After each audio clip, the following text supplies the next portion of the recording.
Well, they have a convention up there with actors and producers.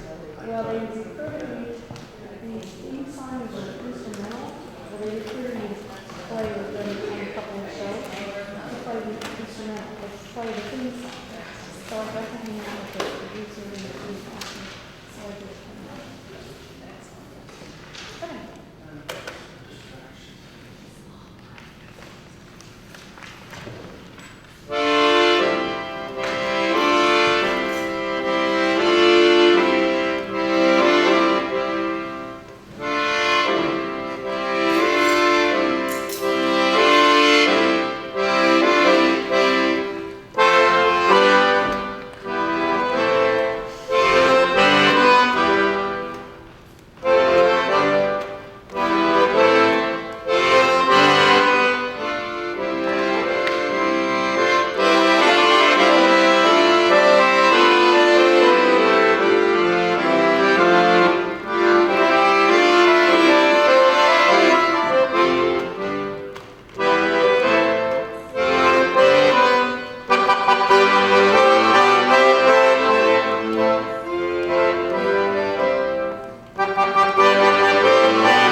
master class in our series of master classes and concert series.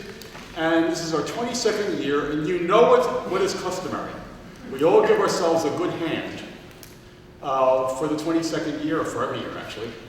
And when I give you a cue, I want to cheer for 10 year in Madison Square Garden 4 times over, or the Barclays Center 4 times over. Here we go. It's our 22nd Smash year.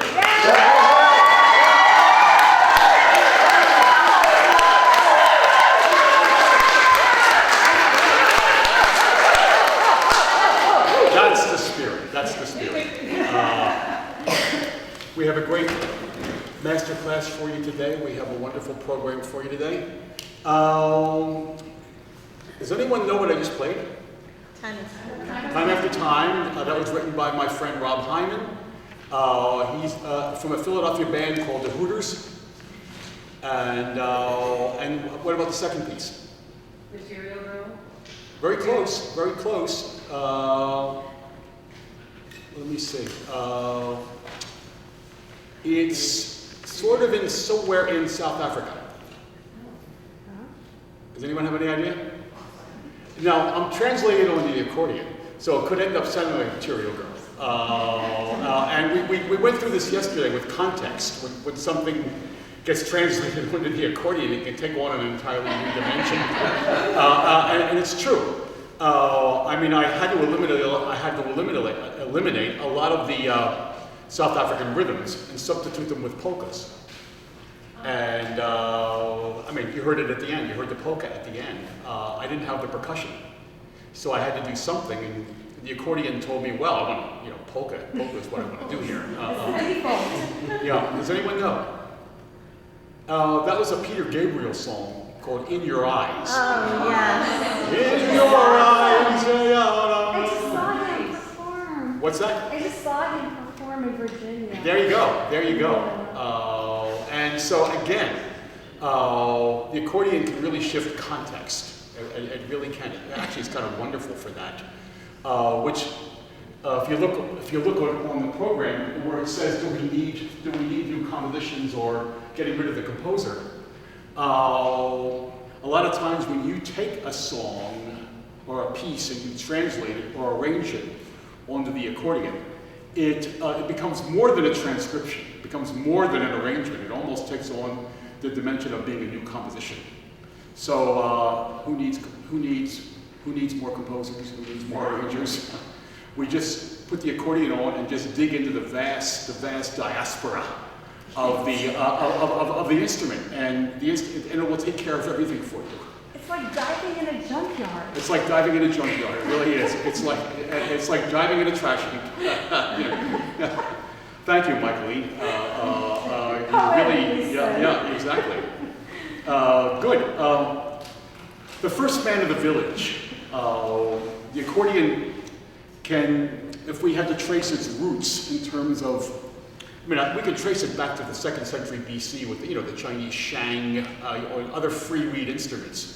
But if we settle today in Eastern Europe, the accordionists in Eastern Europe, in these countries, whether he was Christian, Jewish, or whatever, he was considered the first man of the village. He was taken very seriously because he was on hand to play at every bar mitzvah, every christening, every wedding, every funeral, in some countries every execution.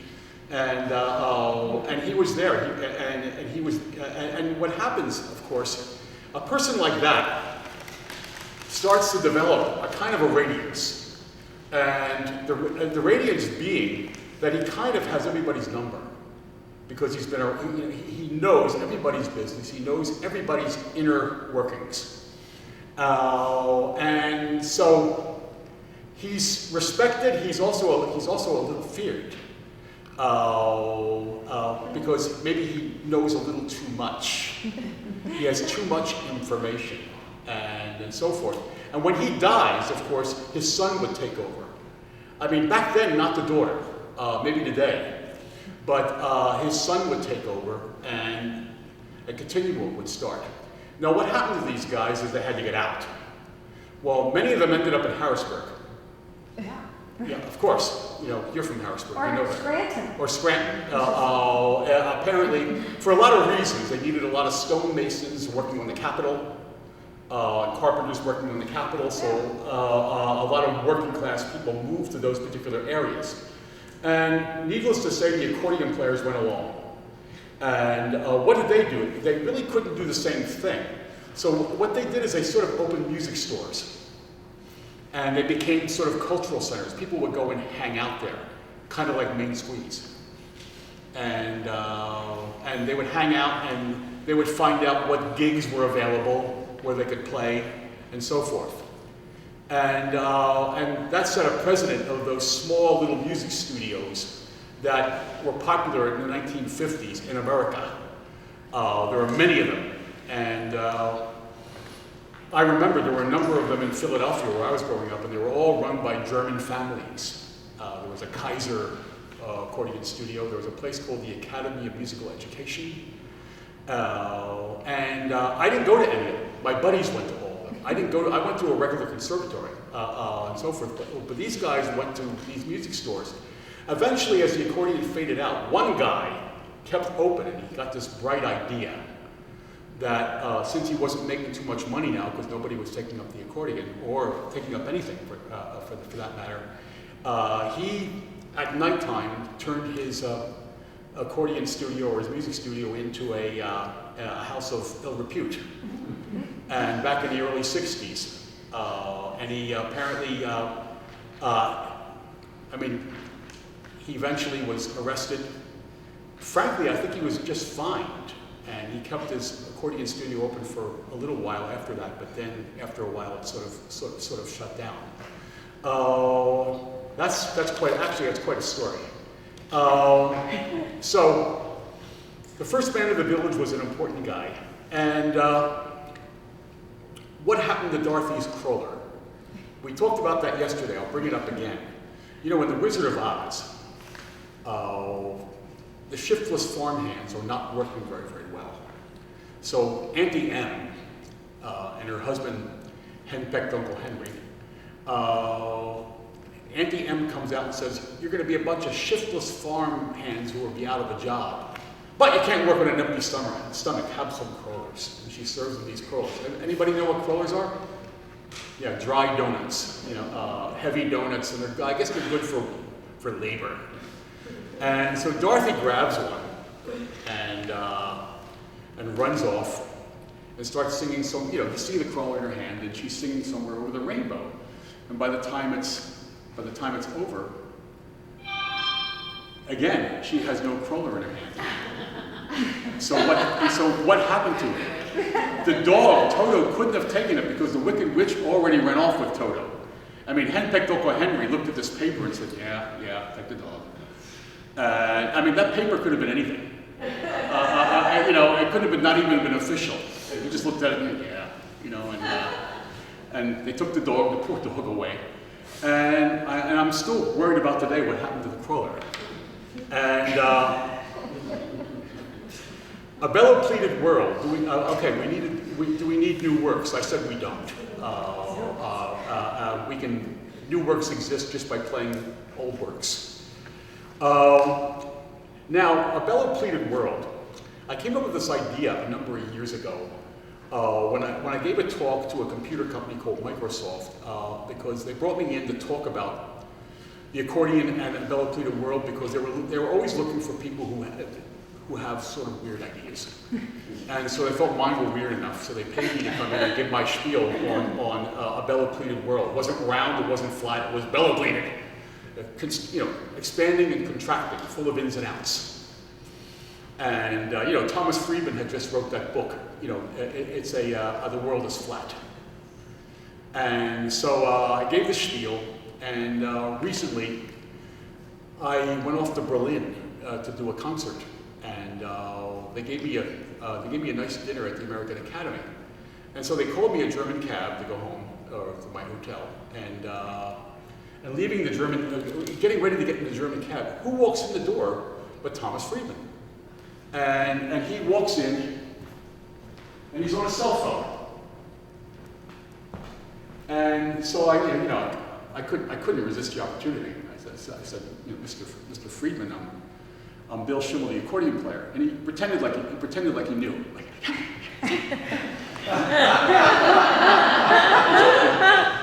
and then I said, "It's a bellows pleated world." And he went, sort of disappeared. And I texted my wife immediately and said, "You won't believe this." I mean, you know, why did he walk in the door, you know, as I was leaving? It was one of those serendipitous things. But I totally did my spiel to him. It's a bellows pleated world. You're wrong. It's not flat. And now, what I'm going to do now, is anyone here to play? Let's listen. First of all, Brian Dewan is going to be playing tonight. And Brian is an accordionist. He's also a performance artist. He's a Renaissance man. He designs musical instruments. The Dewanathon. Dewanathon is called, right? The Dewanatron was used in the soundtrack of The Social Network that he designed with his cousin. So he's quite a Renaissance man, and he's always my closer at the seminars, at the concerts. And Brian, can we hear a number right now? Sure. And then we'll take comments from all of you, questions, comments, or opinions. He's going to get his accordion. And what are we going to hear, Brian? We're going to hear a song, a 19th century song called Merrily Sing. Great. And it's really written for 4 parts, for vocal singing, part singing. So this is adapted for the accordion. So perhaps I shouldn't reveal this, but it's missing something. You usually have 2 parts of the choir, you know, kind of going back and forth on each other, making this exciting ping-pong effect. Well, of course, in that period, social singing was a, you know, exciting kind of entertainment and very participatory. And I learned it had been collected in a collection of songs put together by the Grange, farmers organization, also known as the Patrons of Husbandry. And so here is this song, Merrily Sing.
Sing our happy evening song.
anyone have any happy comments? Yeah, Sari. A beautiful balance between your voice and the accordion. It's such a struggle for people who want to sing with the accordion, and you did it lovely. Oh, thank you. Yeah, it can be a challenge to be heard over all the racket. You just use voice well. You have a fabulous voice. Oh, thank you. Yeah. That was really good projection, Brian. Really. You know, I have a funny experience, which is if I'm at home practicing, I can feel the instrument drowning me out. And then if I do something in a show in a room, it's as though magically the balance falls into place and it seems so much easier to be heard over it. And maybe it's just the difference between being in a small area and a large area, because you can hear the voice bouncing off of things more. So it was interesting you brought up about the balance, because you know, at some point I figured out it was sort of a point of discipline for me to back off on pumping the bellows. And then realizing like, oh yeah, it can be quieter. And then you sort of find that little threshold where you can't do it so quietly that the reeds don't quite get around to speaking.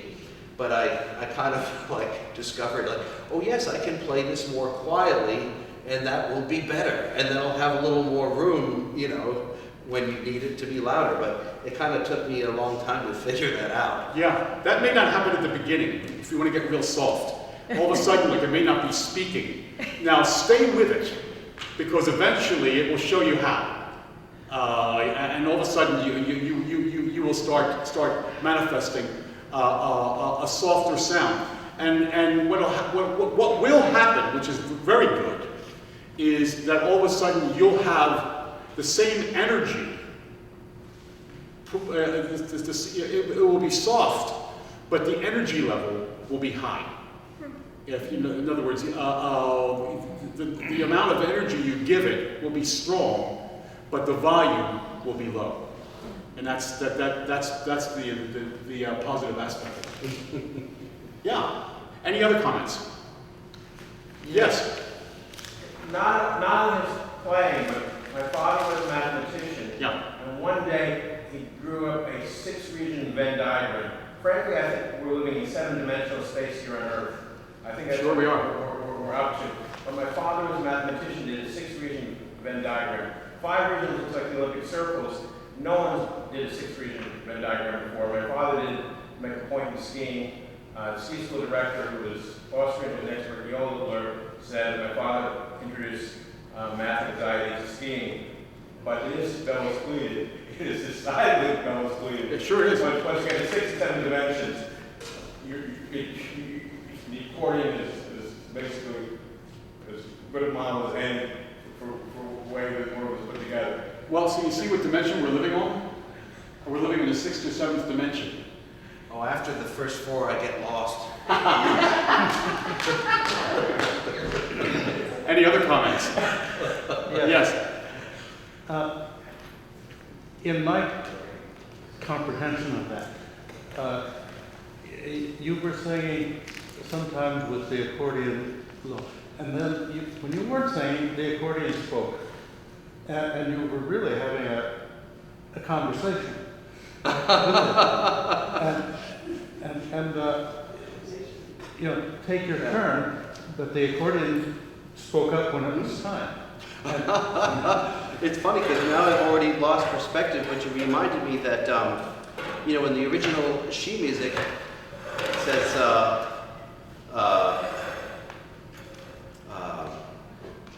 you know, merrily sing the chorus, now we raise, and then another bunch of people goes, merrily sing. So when I do that on the accordion, it's substituting for this other pile of voices that are supposed to be going, merrily sing, merrily, merrily, merrily. And so you get this kind of cascading of merrilies.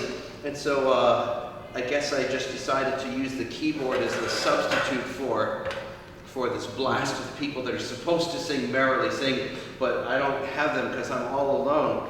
And so the accordion has to help me to be a fake chorus of people. Well, it is. Sometimes I accompany a singer who may be having a problem with 1 or 2 notes. So when they get there, I said, "Don't worry, I've got your back. You just get to the note, and I'll fill the duration of it. And you can do that effectively, and she doesn't have to fracture her voice. You know? There you go. All right, yes. Yes. You'll have to forgive me because I haven't had the pleasure of seeing accordion being played live so much. And I think in this experience, I'm realizing how much of the instrument touches your body, like how much of that interfacing happens. It's like lying on you. And so the singing with the accordion playing does seem, it's like exactly what you said, this other voice, like it's right there on you, like I can imagine. Yeah, well, it sure is. I mean, it's funny. I mean, now I realize how, conspicuous I am walking down the street. It's like, now you have two lungs, but I've got a super lung. So it's funny that there is this lung right next to your lungs. And the thing that attracted me to the accordion, I grew up playing organ. So I had a keyboard background. But when I was about 20 years old, a friend of mine had a wonderful Captain Kangaroo record from around 1960, and it was full of all these songs and Captain Kangaroo and Mr. Green Jeans singing. And there was this little combo with an upright bass and some other instruments, but there was an accordion, and the accordionist was doing this kind of syncopated stuff with the bellows. And it was so exciting, and to hear the way the bellows shaped the sound, I just thought that's such a great instrument, and what other instrument really does that? I've got to get one. And it was easy to get one because, people weren't lining up around the block to get a used accordion. I looked in the want ad and went out to meet this guy outside a movie theater in Canton, Massachusetts, and while I was testing it to see how it worked, he said, "Hurry up, boys, you're cutting into my drinking time." And I got this for $85 in 1983, and and it still held up. Fantastic. Well, it's powerful sounding. It really is. It really gives you the oomph. I love it. Yeah. Well, it was definitely exciting to make the accordion's acquaintance that way. I knew keyboard, but I didn't know the buttons. So of course, at first, it's very intimidating to see this field of buttons. But after a while, when you see how they're set up, it's actually simpler than one thinks. And also the fact that whatever key you play in the transposition is identical. So in some ways, once you get used to it, it's easier than a keyboard instrument. And we were talking the other day, Bill and I were talking about an early free-reed instrument that really predates the accordion as we know it, which you can see at the Metropolitan Museum of Art. I don't remember the name of it or its inventor. I don't know if... Damien invented it, a person named Damien, and it was Viennese. Yeah. So we were talking about this thing that, rather than being something that resembles an organ, it resembles and is kind of modeled after the cello. And so the bellows looks like like an old-fashioned fireplace bellows that's large at the top and then tapers down to the bottom, and it's on a sort of a spindle like a cello. And then there's a neck which has a bunch of little hemispherical buttons that stick out of it. So you finger these buttons on the neck, and then you have this thing that looks like a bow, and you're pumping the bellows back and forth with this thing that resembles bowing. And I think it was maybe even conceived as an instrument that was suitable for ladies to play, if I remember correctly. But it's a fascinating thing, and you see that, you've never seen one before or anywhere else, and they got it right here in New York, so you can go... In the permanent collection. Yeah, they have a whole display with that and many other very early prototypical accordions, which is very exciting to see. So it's not far. You can get a load of these things. Well, thanks, Brian. Really.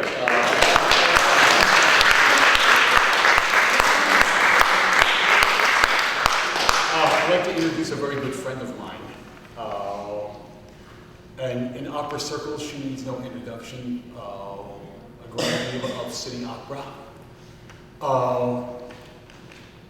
She now runs a place called Mentoring House, and where she mentors young rising talent. and they actually live in the house, and their entire life is art. Their everyday living, as I have written down there, their everyday living is a kind of a performance art. And it's a beautiful wooden house in Harlem.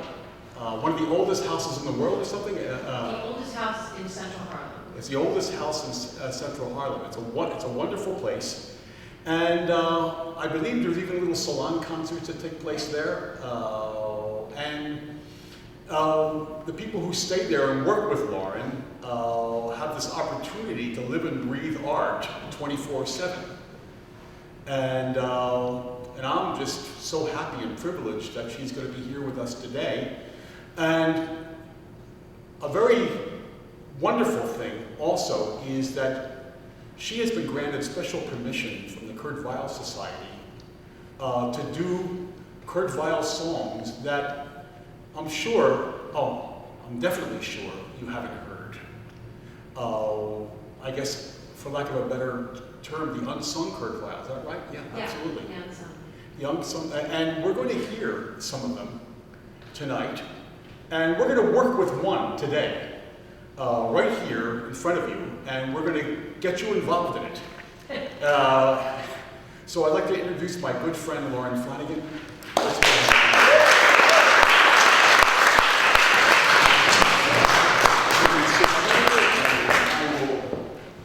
Chair, thank you so much for being here with us today.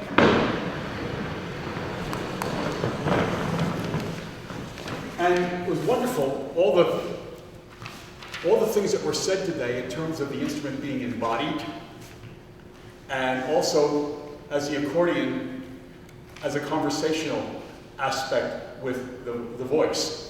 Lauren and I actually talked about that when we met last time, and those topics did come up right now, so I think we're sort of right in gear. Yep. Yeah. Also the comment about how the energy for soft playing is the same as for like once you get used to it, it's the same for opera singing as well. Actually, softer singing is you're almost using more air and more energy than you are for loud singing. So yeah. I would take that note, everybody. By the way, if you have a pad of paper, write that down. That's a very, very important factor. The heads are all nodding on this side. Yeah. That's right. That's an important factor. Yeah. It's actually at the very beginning, at least at the beginning stages, it's hard work, and it really is. And the payoff, of course, is fantastic. We're going to do an unsung Kurt Weill number. These are all songs cut from shows. Songs cut from shows and movies. And which show is this cut from? Too Much to Dream was cut, I think, from One Touch of Venus. From One Touch of Venus. And actually, they're published, but I was given permission to rethink them. So they're in the right key. They're just different. Let's just say. And we've been working on these for like 5 years. 5 years already. Yes. Yeah. Yes, we have some tracks down, and eventually it will be a. Once Bill leaves An American in Paris, we may have a chance of recording these songs. So let's give this one a shot. And this is our version. This is our version. It's called It's called Too Much to Dream. Too Much to Dream. I think I put it in the program. I had too much to dream last night or something. But well, you probably did. So that's for sure. Here we go.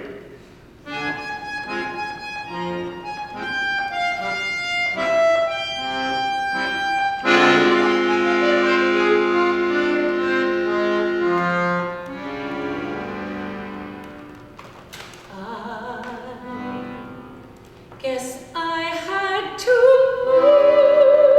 much to dream last night, for there I again the tiny men are raising Cain, beating their little hammers right inside my brain.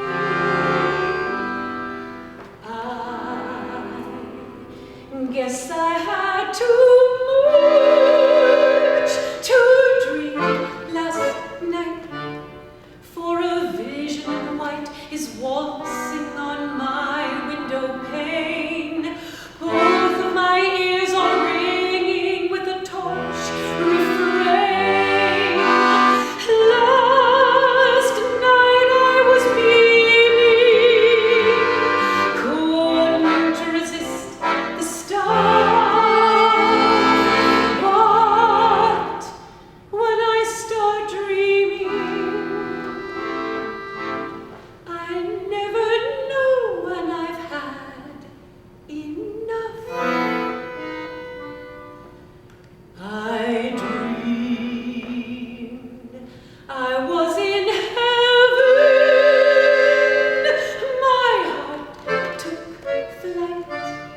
We were soaring up in the stratosphere beyond the moon.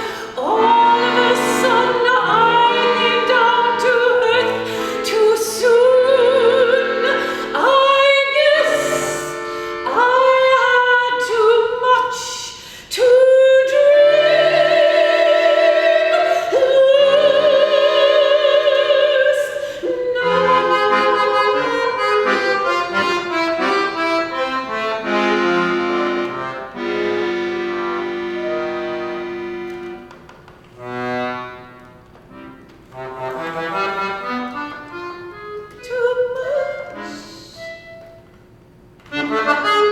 last night for their editing. They're raising Cain.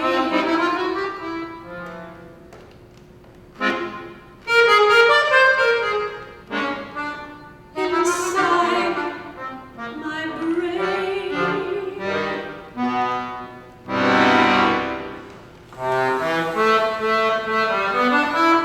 I had too much to dream last night.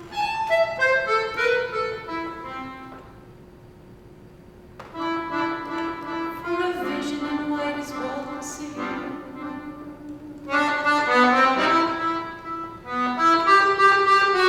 My ears are ringing.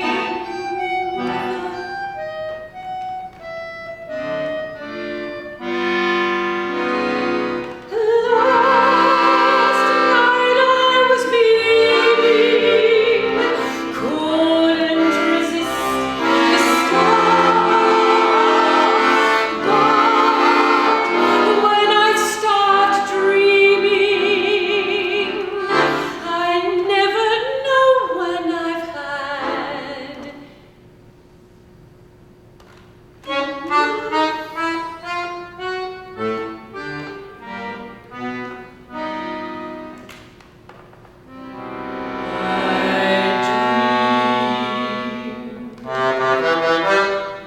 in heaven, my heart took flight. We were soaring up in the stratosphere beyond the moon. All of a sudden I came down to earth too soon. I guess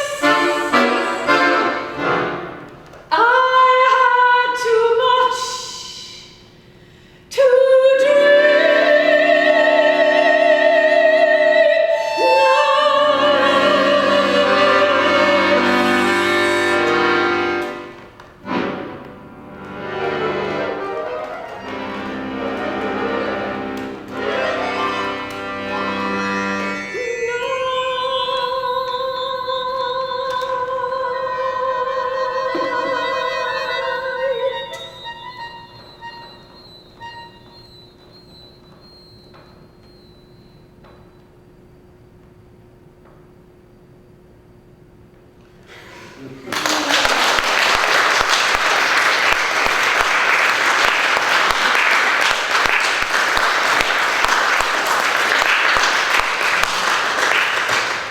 We were going to do something with the audience. Yep.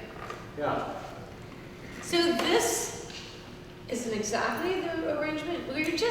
We've known each other for so long that we just kind of like listen to each other, and like Bill plays something, so then I go with it, and then I do something, and then he goes with it, and it ends up being a kind of a musicological conversation. There you go. Just a little brief thing. I was diagnosed with a neurological disorder 7 years ago, and I lost my ability to match pitch, and I had to rehabilitate myself, which is why I don't really sing that much anymore. And this sort of gift of the Kurt Weill songs happened at the very beginning of that, and Bill and another friend, two friends of mine, came over and we started working on this material. And which we essentially didn't like at first, even though it was Kurt Weill and it's like, pretty great. But this was a foxtrot, I'm just saying, which is probably why it was cut, because it was a foxtrot. And so what started happening is we were rehearsing kind of like in a circle, all facing each other, and a lot of how I figured out how to arrange these songs came out of what essentially started happening as a conversation between musicians. All who have a different idea, you could tell Bill has like a completely different idea of this text than I do. And so Bill had this wacky idea that, because we listen to each other so well, you could shout out your version of a dream, and we can musically make that happen. Right? Yeah, absolutely. And we would like any of you to give us your version of what version of a dream, and we'll try to see if we can get as close to it as possible, or maybe nail it. So please chime in right now and tell us, or give us your idea of a dream. Also, because as you know, like those are, because all of you accordionists? Like most people that are here, yeah. Mm. So you're singing and playing at the same time, like even if you're not singing out loud, you're like singing in your head and playing, so it's kind of a trio, actually. So your dream will have to go through his head that comes out of his accordion and through me, so, Yeah, we're gonna have to filter that. And we both would like to hear someone's concept of a dream that we can filter through the accordion, then to Lauren, and come up with a really good end result, or a really weird one. Do you mean concept of what a dream is, or do you mean a literal dream that one of us had? We don't care. We don't care. Since we don't know you, since we don't know you, we'll just think it was made up. Yeah, we don't look at it as group. We're not looking at it as group therapy, right? Yeah. I mean, it sort of carries on with your idea that things don't have to be what they are, like that was a song done by choirs that sing to each other, and then, he turned it into a piece where his accordion was singing, and so sort of following up with this idea. Yes. Just to get the juices flowing, and since you're good at improvising, why don't you just take that line from Martin Luther King, I have a dream, and feed it back to each other, see where it goes. Sure. Let's do it.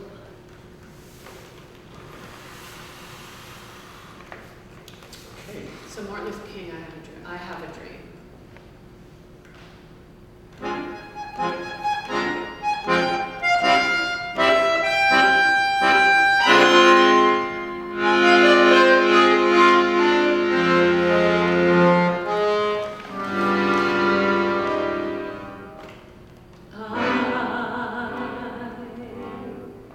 Guess I had to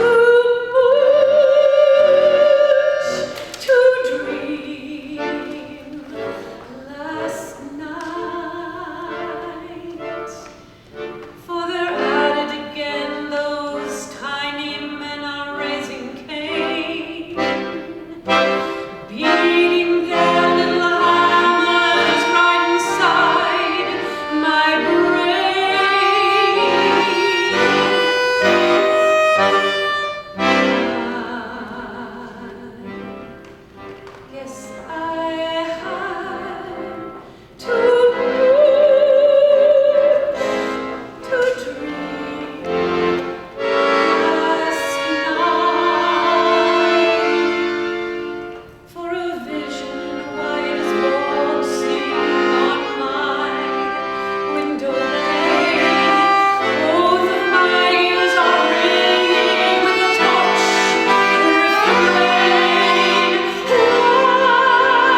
that night before, like for me, it was the night before you wrote that first line, I have a dream.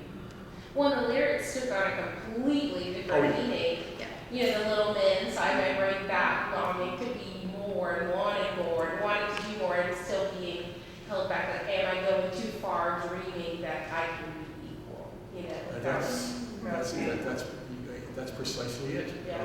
That's precisely it. Well, it's amazing how that can happen in a song through interpretation and through interpolation and through reinvention.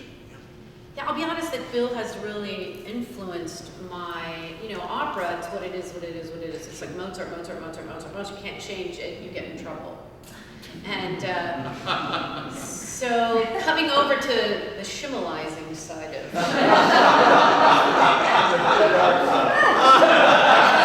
a verb. It's an adverb. It's an adverb. It's an adjective. It is. I mean, I didn't have to, but, like we did one song called That's About You where I largely improvised, which you're not encouraged to do as an opera singer at all. You get fired for that.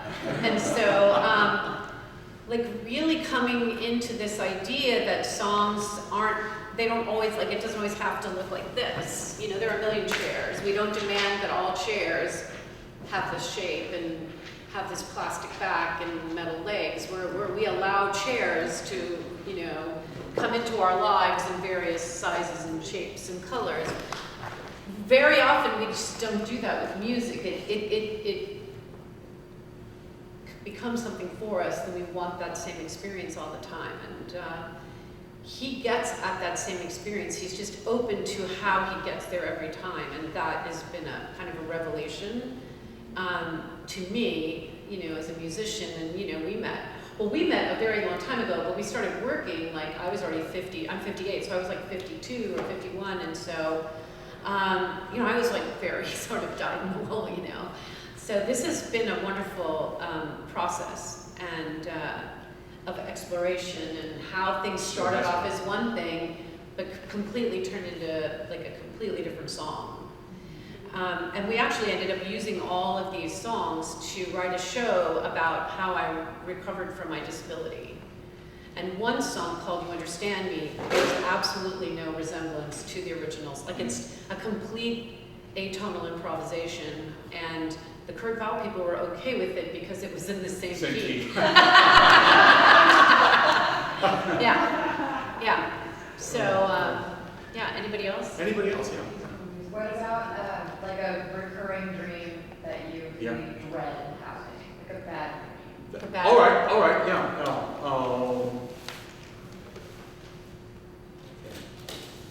Recurring dream that you dread having. So a recurring dream that you dread having, that's a bad dream. Here we go. Okay.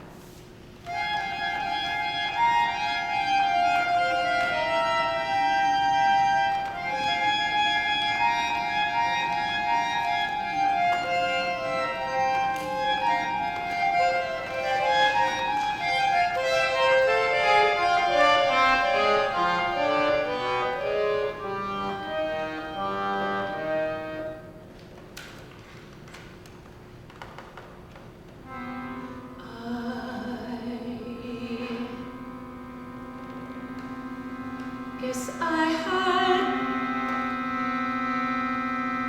to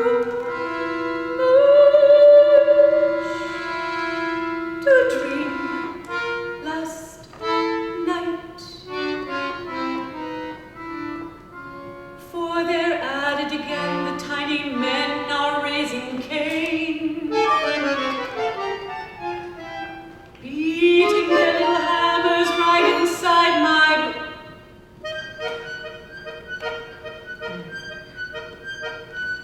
brain.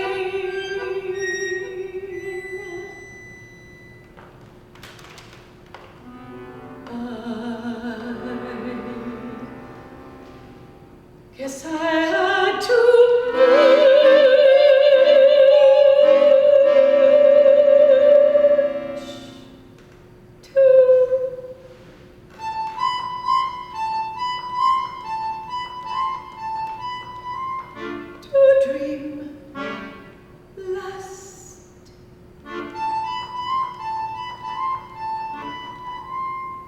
night.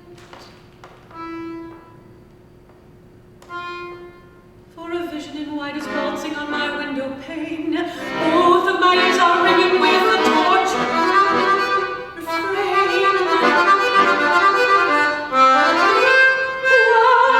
Last night I was being, couldn't resist the stuff, but when I start dreaming,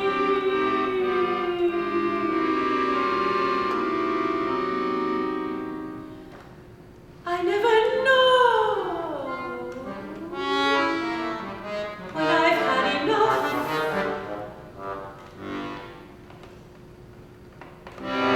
I dream I was in heaven.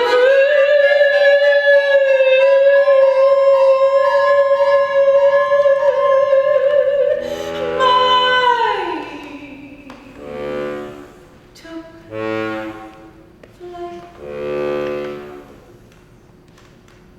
We were soaring up in the stratosphere beyond the moon.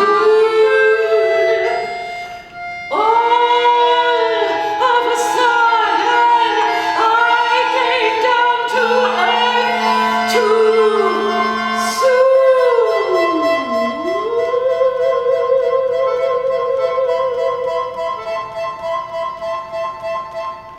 I guess I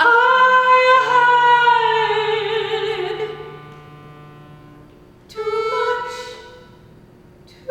much to His dream was super strong. You know, that musical vocabulary he uses so strong, it was hard to hold on to my dream. So I went with his dream, like about, like one verse in. Did you feel it? Oh, yeah. I went with his. I felt. I wasn't gonna do the atonal thing, and then he's like, so, okay, like, you have no idea what it's like to hang out with this dude. I don't want to swear because you're recording this, but that dude can up, seriously. Because if he plays one wrong note, it becomes a theme. Like, he brings it back, and we're like, so then, like, Chris may add it on the piano, and so this whole idea of, like, really listening, and, like, listening to all those seconds he was playing and everything, and how that was working its way in, and how he would repeat things over. Like, my head's like, okay, how do I repeat, like, through the whole thing, I'm like, how do I repeat things? Then I was like, oh, just go with his dream. Well, did we nail it? Oh, I think so. You know, I just wanted to make sure we nailed it for you, and that it sort of captured your aspect of the recurring band. Colder in here. Oh, really? An interesting takeaway from Bill is that everything shouldn't be the same thing all the time. Like, you've got to be open to the process. And then what you were talking about how if a singer's, you know, like struggling with the note, how then you can like fill that in. But if the singer's demanding it be the same way all the time, you're not doing, you can't help them. You're not part of the process. And also remember, when you That's a have great comment, by the when you have a composer like Kurt Weill or Gershwin or the great writers of the American songbook, you have the integrity of the song, and so you have the container. And with that container, you can spill over. And the great songs, of course, even the good songs of the American Songbook, that container maintains itself throughout whatever we do. In other words, the container is never lost. The integrity of the song is never lost. Right. Because you got to remember the tune. That's the thing. Yeah. The basis is you got to remember the tune. Sure. And you've got to hit the tune in a way that the audience, even bebop, hits the tune in a way the audience can still hold on to it. So, yeah. Yeah. There's an old Sid Caesar's show called The Show of Shows years ago with Imogene Coca. And he played this character called Progress Hornsby. You remember him? Yeah. And he was an avant-garde sax player, and he had a meter next to him. And the meter always warned him he was playing too close to the melody.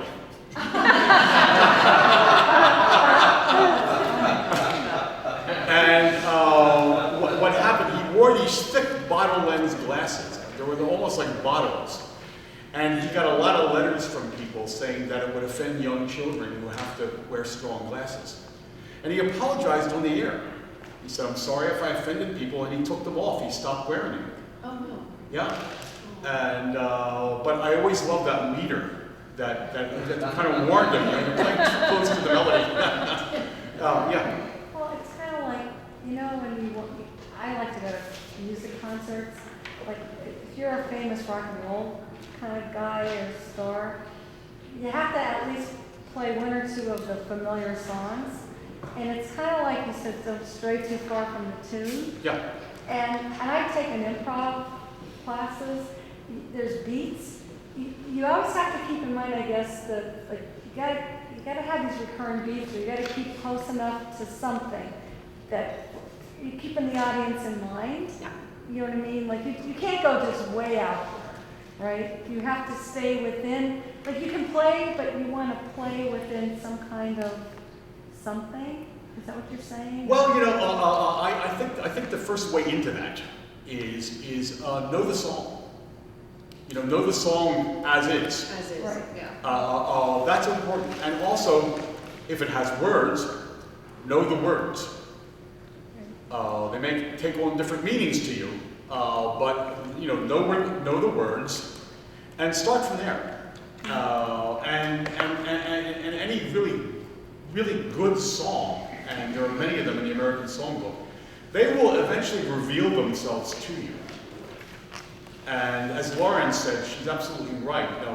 Don't stray too far from the melody, even if you take it out.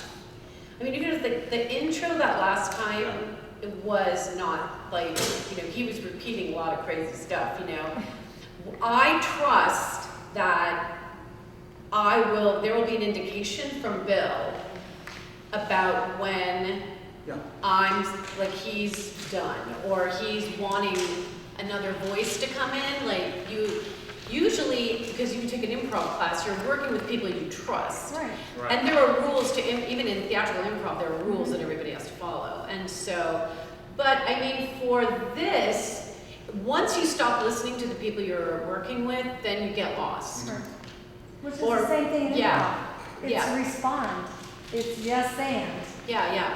So where you go, you yes and you're working together in the yes and world of improvising a song. Yeah, I find it particularly interesting with accordion because he's also singing the tune in his head and he's playing it. So he's two musicians. He's a singer and an accordionist all in one, and then there's me, our violist and our pianist. And so there are really 4 musical ideas at play, and I mean 5 musical ideas at play all at the same time, because Bill's actually singing too. Not out loud so that you can hear him. Sometimes he does sing out loud. His humming gets a little out loud. Yeah, the recording studios actually. Do you guys ever do cabaret acts like that? Yeah. It's just that I have a fairly severe disability that's like a little bit like autism, and so it's very hard for me, So, but once he gets out of American in Paris, we're hitting the road. So. We've done the Noy Gallery.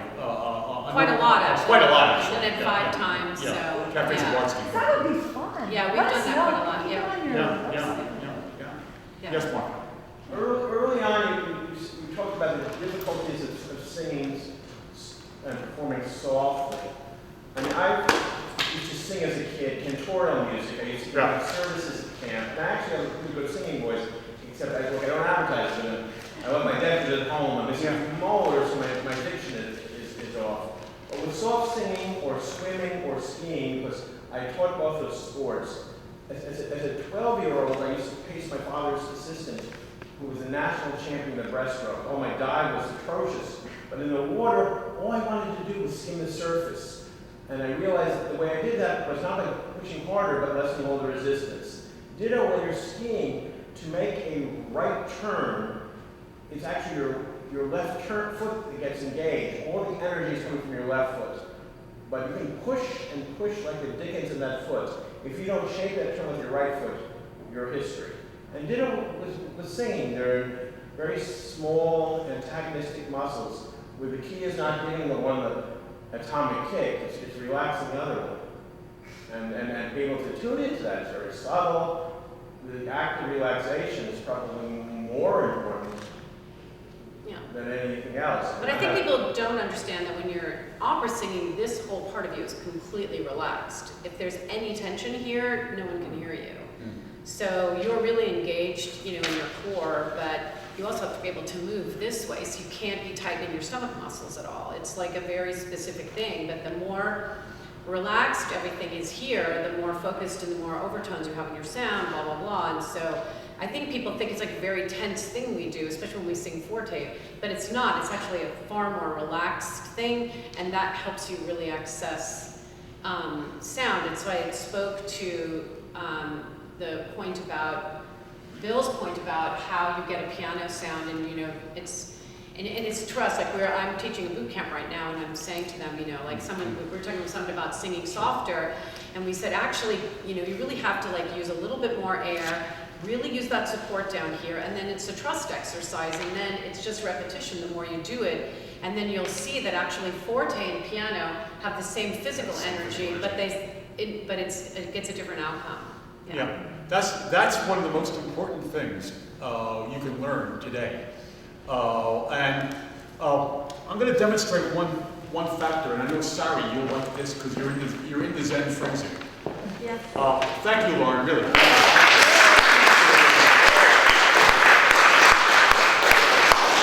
And we'll be performing 3 Kurzweil songs tonight, that of course being one of them. I want to show a way into this, and the Zen phrasing. The very first lesson in Zen phrasing is to take a single note and to start it as soft as possible, let it go full bellows,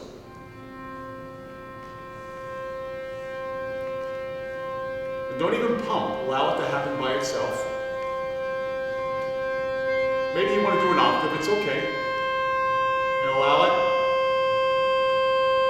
Allow it to crescendo, allow it to decrescendo, and keep it going as far as,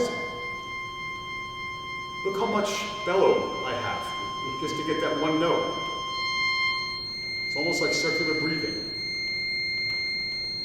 And then when we get to the end, I'm going to have to pull it in, and I have to make it sound like nothing happened. But I won't. What I'll try and do is distract you.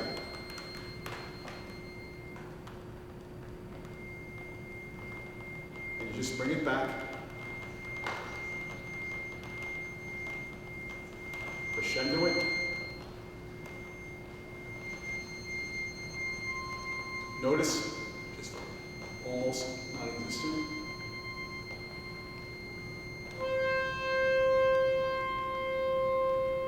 Decrescendo it. Feel the vibration of the reed. And let it go to the end.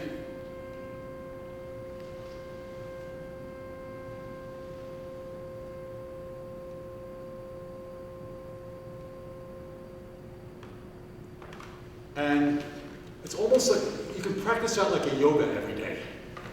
And that's the first step towards getting that. And so that's in the Zen phrasing book, in book 1, where it says full bellows. Yeah, it's the first exercise. So if one gets Zen phrasing and does one exercise in the book, I would suggest the very first one. You can order Zen phrasing from me.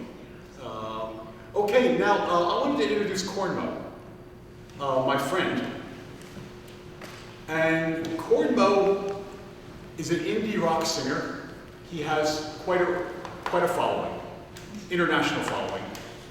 And he has a second career as a classical singer. As a matter of fact, we've recorded the entire cycle of the Winterites of Schubert. It's on, you can hear it on Bandcamp. And it's wonderful. And we're going to perform, tonight, we're going to perform The Lost Chord by Sir Arthur Sullivan and a work by Schumann, but I also asked John to play a cornmo number. Okay.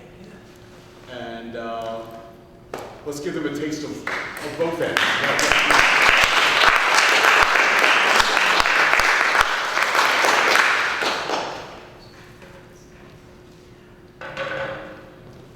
And so, John, what are we going to hear? I'm just thinking of what. Yeah. I mean, whatever you think of.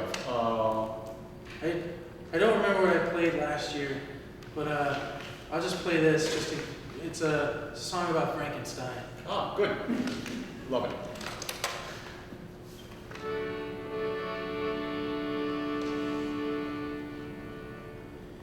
Here come the shines. See them in the skyline. Party as part of you. Got my new dirty pants on. Teared in the sight line. The torches are all burning bright. Finding us, finding me. In a forest of familiars, suicide has failed me. Murder is so easy. My hands can quiet anyone. I can show off my new parlor trick. If I could play piano, so that I could channel my vengeance to a song about killing the rest. Here come the shines. I see them in the skyline.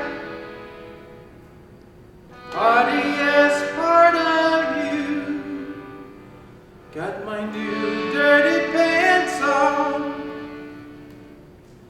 Teared in the sight line. Torches are all burning bright. Finding us, finding me. In a forest of familiars. I built myself a fire. Made it my last stargaze. Felt my blood was saying, keep it going, keep it going. When I heard the doctor died, rolled up and I almost wept for the first time. For a moment I felt bad for him, but all those people had to go just to show, Here come the shines. See them in the skyline.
No, really, that's an incredible song, and also great example of accompaniment, and where you certainly were able to sing over your accordion. Really, that was definitely evident.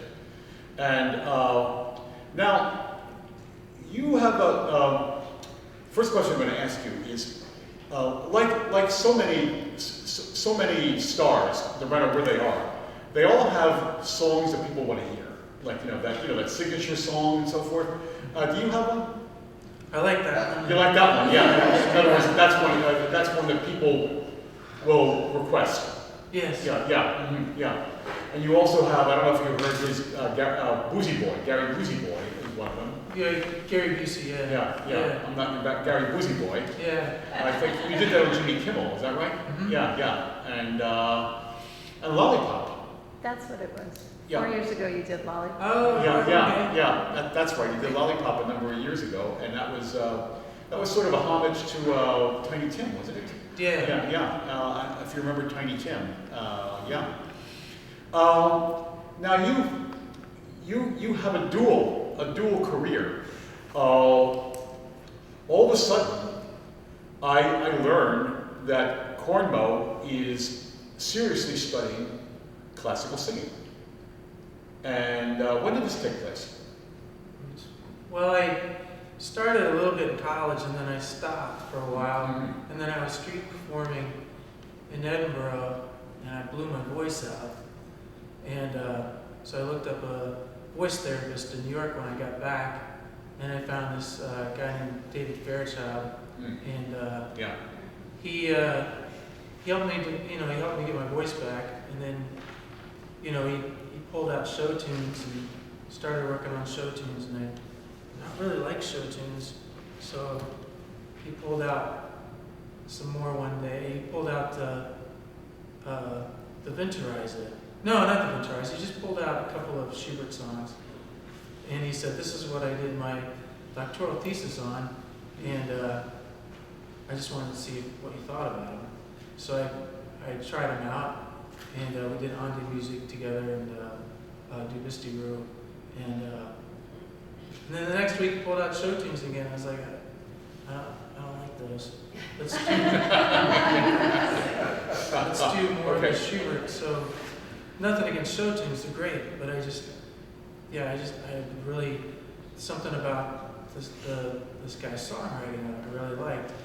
So we started working on it, and then as soon as he knew I liked it, he just got really excited because he's like, my favorite performer of these Schubert songs is Dietrich Fischer-Dieskau, and his ex-wife is in the next room. And when they got divorced, he gave her this piano, so it means a lot to me. They've been doing these songs, and I said, well, that's nice. So the nice part was working on these songs, and every once in a while, his ex-wife peeking through going, oh, that sounds so nice. Whoa. And that's when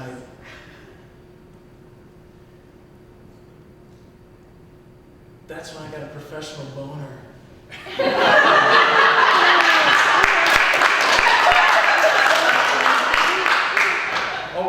So we had that. We had an F word today. I can't get away with this. I told a French joke last year, and I couldn't get away with it. So, in all affection too. But there was like dead silence. Eventually, we worked on the Winterreise song cycle, and then we met, and you were talking. Guess where we met?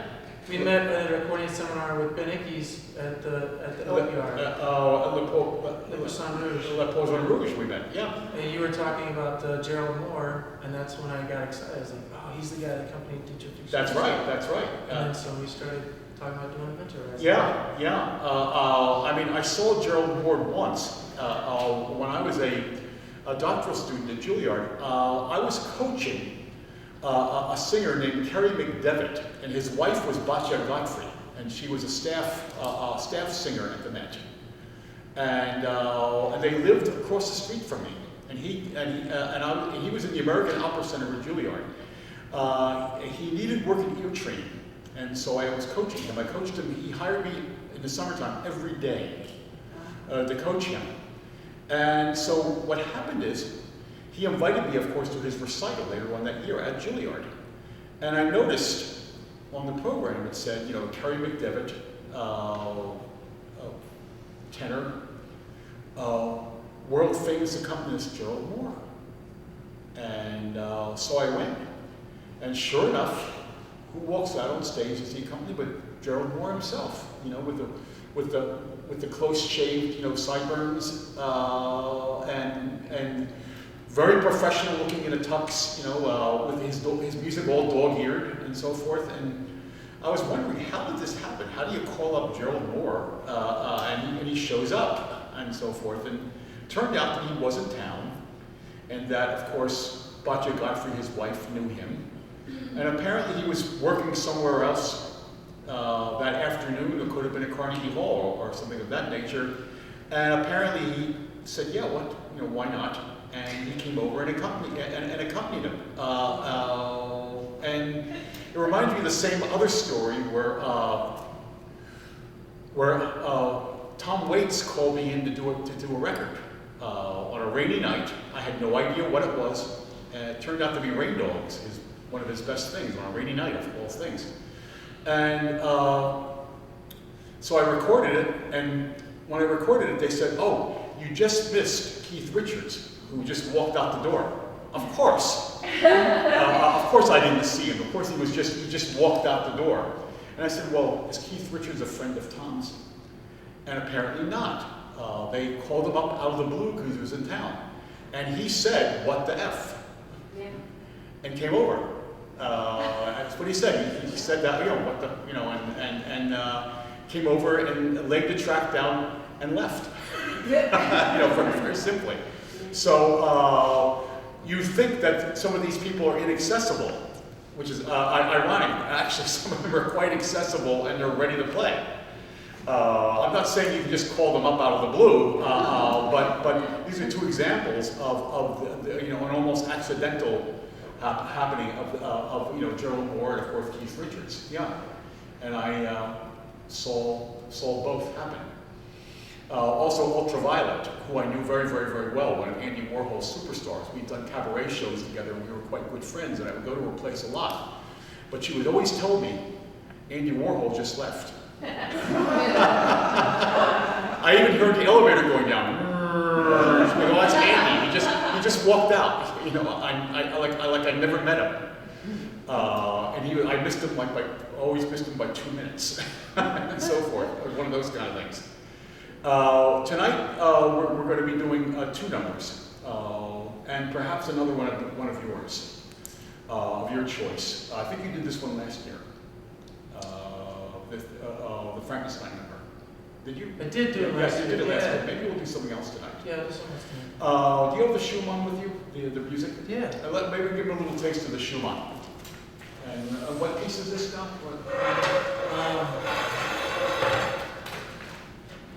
It's I'm going to schönen Monat Mai from the Dichterliebe. Yes, can I read it as well? Yeah. Do we have to read it together this way? Yeah, I'm bad at memorizing.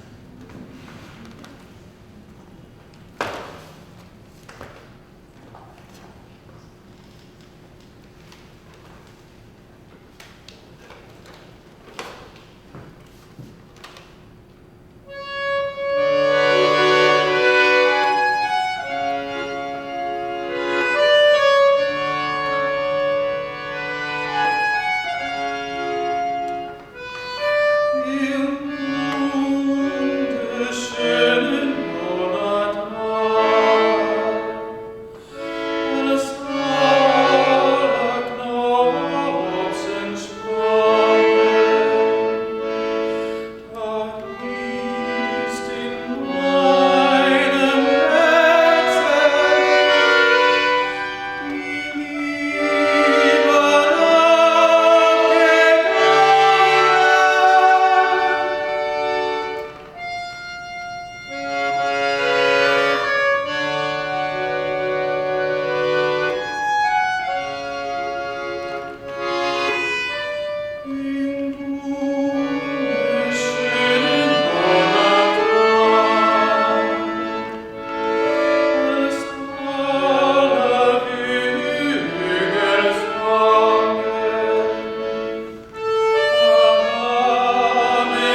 say the corn mode? Yes. I do. Number one, you are absolutely fantastic. A lot of people throw that word around nowadays, so you really are. You have a really interesting perspective on music, and I really like how you aren't boxed in by anything. I don't even know you personally, but I feel like you don't let the world tell you anything what to do.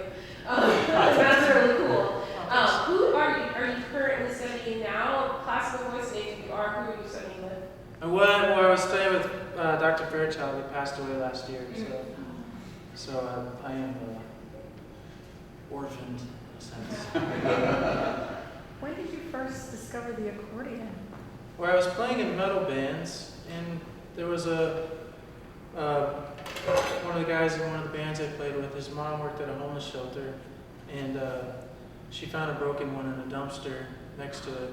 She thought I might like it, so the keys didn't work on that one, just the buttons, so I started messing around It with it. wasn't that one, was it? No, that I upgraded.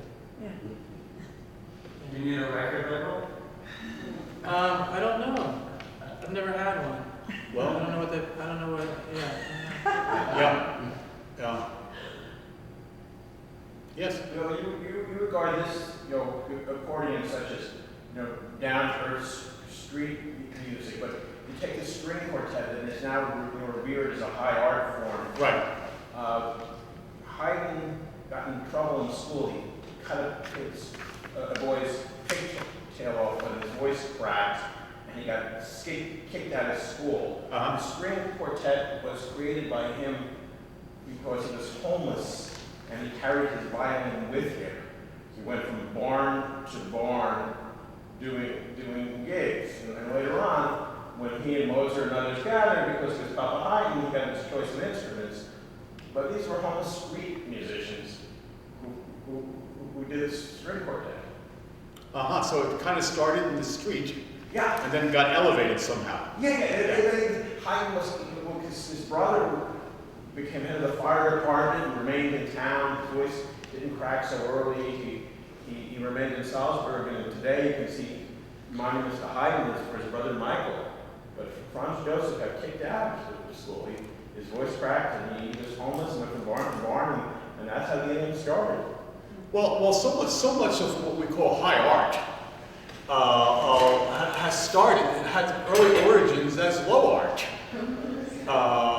And I suppose one of the things that the accordion can do, since it's a highbrow, lowbrow instrument, and it can sort of take the instrument back to its roots, back to its folk roots. If you listen to our version of the Winter Ice, you'll hear the accordion accompaniment, and we didn't change the accompaniment very much, but we kept it intact. I didn't fool with it all that much, maybe in a few spots, but for the most part, we didn't stretch it out of shape or anything. You recognize it as Schubert, but what you'll hear the folk elements for obvious reasons, because I'm playing them on the accordion. So in a sense, he took folk music, elevated it, and we brought it right back down. In a sense, I would say more highbrow, lowbrow than taking it back to lowbrow. More. So the instrument, again, I will say, maybe I must say it in every seminar, the accordion has a built-in ironic duality. The accordion is hip and square. The accordion is elegant and vulgar. The accordion is classy and declassé. And it's never one without the other. And that has been proven. I've played many a gig, and so have some of my colleagues, where I could be playing Bach at Carnegie Hall, and sure enough, there was someone in the audience who would come up to you afterwards and say, I wish you would have played Lady of Spain. Or wish you would have thrown in a polka, and so forth. Now, that makes some accordionists cringe.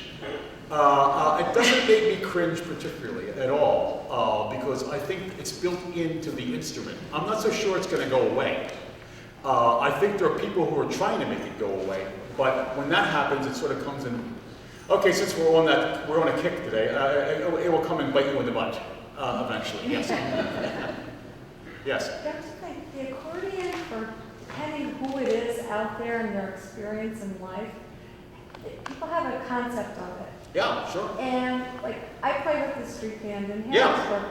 So we played at it was a Memorial Day weekend, or at a park. And of course, I'm in my little tutu with the accordion. I Yeah, do sure. the punctuation where the brass and the percussion does the heavy lifting with the melody, and I bounce around. But but this woman came up to me after it, and actually 2 people came up to me, and they were like, "Oh my God, accordion!" She grew up my age. I never knew it. You've done such beauty. I never knew you can do that with the accordion. I mean, it's really interesting. People will come up to me when I do these gigs, and how they're all excited because they had a concept of it, and I broke their concept of it, and they're delighted. Well, that's why we're here. That's why we do this. This is the lay people, though. See, we're the evangelists that go back out into the masses. Yeah, we go back. Into suburbia. Yeah, in suburbia. That's where I live. No. Well, wherever you take it, whether it's suburbia or whether it's sunny vistas, in the words of Richard Thompson, wherever you take it, definitely try to find new ways to break the mold. But it's really awesome to just they come up to me and they go, "Wow, they're so excited." Yeah. Everyone has a story. One of the interesting things about accordionists, as opposed to other instruments, and we may have talked about it a couple of days ago with Denise. If 2 accordionists meet on the subway, and if one accordionist is at the other end of the subway, they will hook up. They will meet. See 2 violinists. No. See 2 cellists. They'll go into the next car. Yes, Paul. That's how I met Will Holzhauser when he first came to New York City. We were both on the subway train on the same car, and he had a suitcase which identified him as an accordionist. And I went across the car and said hello, and we sort of bonded. And I said, Bill Schimmel, and have you met him? He hasn't met him yet. And eventually, a little later, he looked for Bill, and they have a history of working together. Yeah, he's now it's studying. really true. He's been studying with me for 20 years now, and he's right now subbing for me in American in Paris. He's a wonderful accordionist. I think he's one of the best young jazz accordionists in the business right now. The one who played this. Will Holzhauser on Friday night. Yeah. Yes. I was just gonna say, it's like once you I rediscovered the instrument. You're newly taking it. Yeah. I'm a born again accordionist. You're born again. I'm born again. I started when I was 6. I'm your classic kid from the 60s. When I was 13, it was like, I don't want to take lessons anymore, but I always had my accordion in the closet. It came out of the closet in my 30s. I'm born again. But the thing about the accordion is, that story would never happen to anybody else in my band. Nobody would ever come up to the trumpeter and say the same thing. That's right. And we're all part, like you said, of an elite underground cult of other accordionists. No, it is. It's a weird society. Yeah, one of the topics I had a number of years ago was, have we joined a really strange cult? We are. We're underground, but we're above ground. I'm not so sure we're so underground anymore. No, it's Is it a handshake? What's that? Yes, there is a handshake.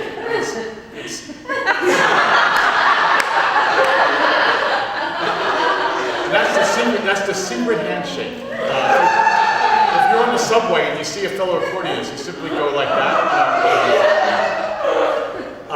Yes. Bill, it seems to me that with the accordion, it takes the most profound musicological comment of the last century, that there's good music and then there's the other kind the accordionist takes good music and transforms it into the other kind. He explores the dark side, the folks' ways. He or she improvises and has a lot of fun with it. Well, you know, if any of you people are interested in Brechtian, Bertolt Brecht, Kurt Weill, sort of that German period, of course, and so forth, the accordion becomes the ultimate Brechtian machine.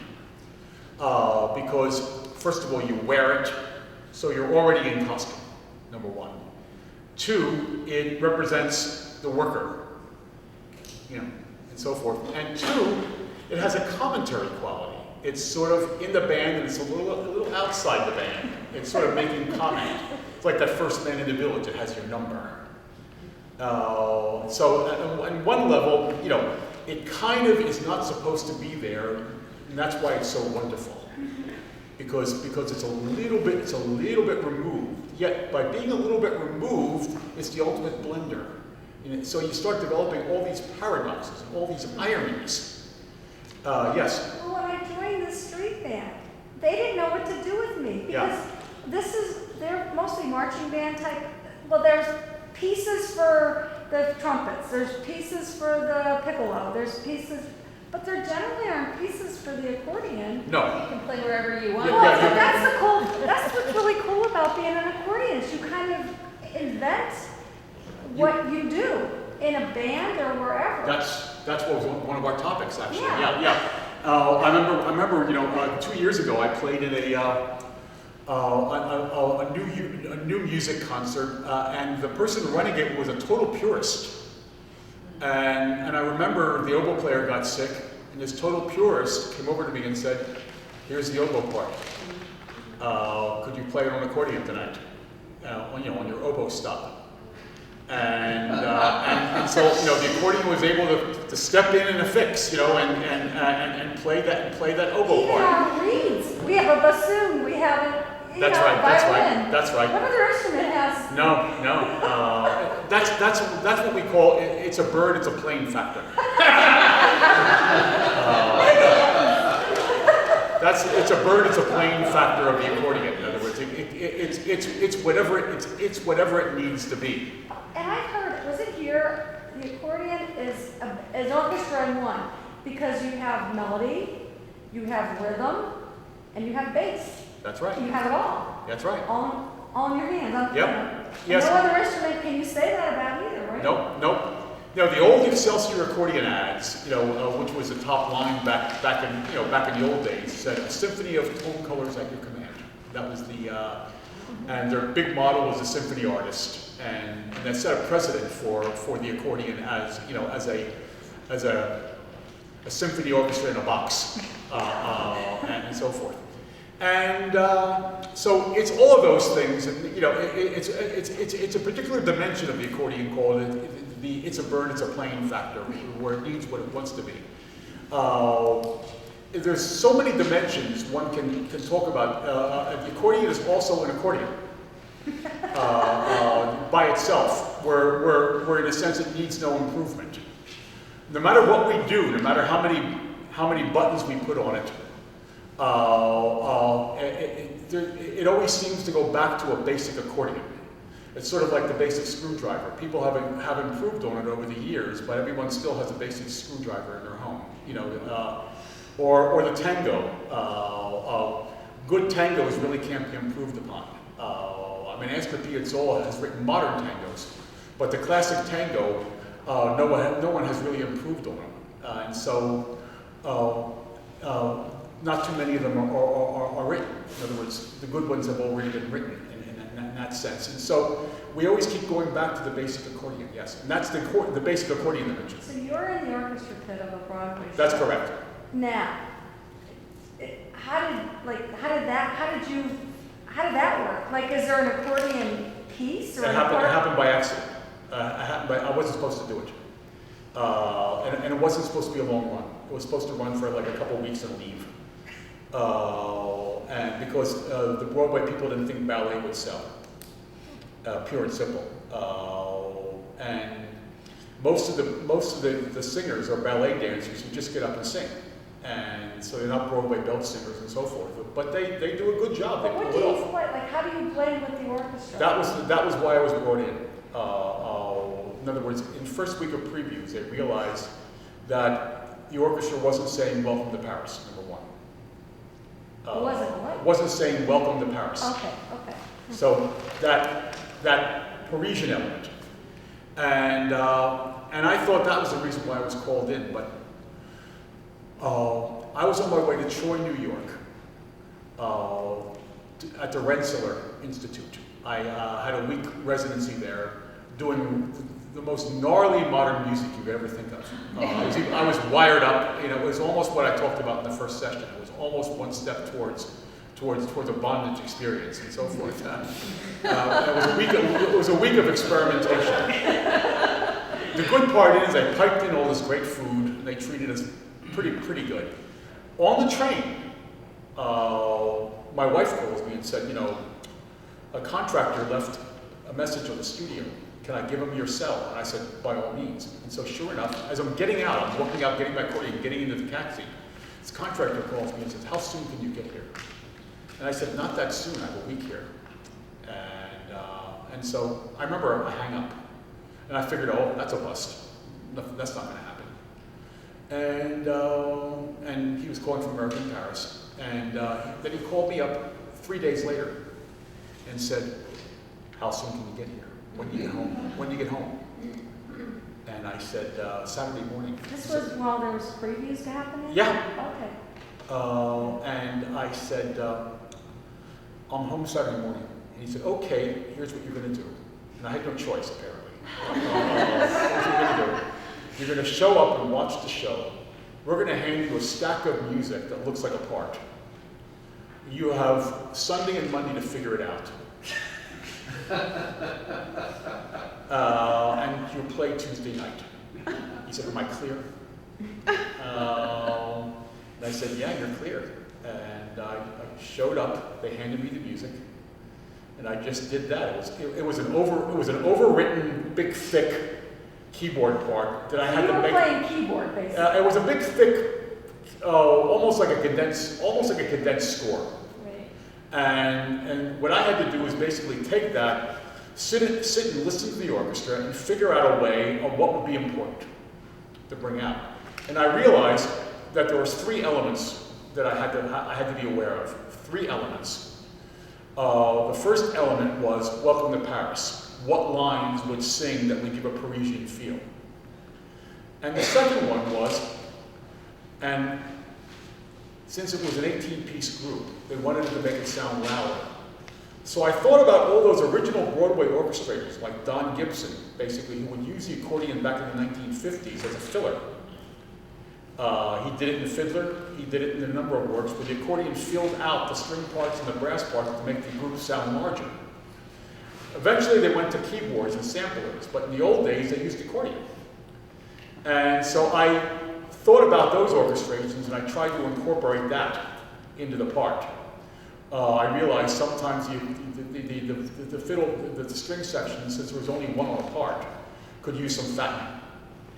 So I would fatten the strings and some of the brass punctuations. And I worked with arrangers. I didn't arrange, I worked with arrangers. You know, they brought in 2 more arrangers who were sort of working with me, asking me to do things and so forth during previews, until eventually we had a part. And then the third dimension was where the accordion sort of assumed a character all its own, where it wasn't just that. It was a larger accordion encompassing the orchestra. And so when I felt that we had all those elements working, I kind of felt we were on the right track. And I was told that it really helped in terms of pushing the sound, what they were looking for. They wanted an old-fashioned sound, but they wanted an updated sound also. Could you play just a little something that gives it the give us a little Parisian. Well, okay, we're running to the end, but we have 1 minute. Okay. You don't have to. Just one. Yeah.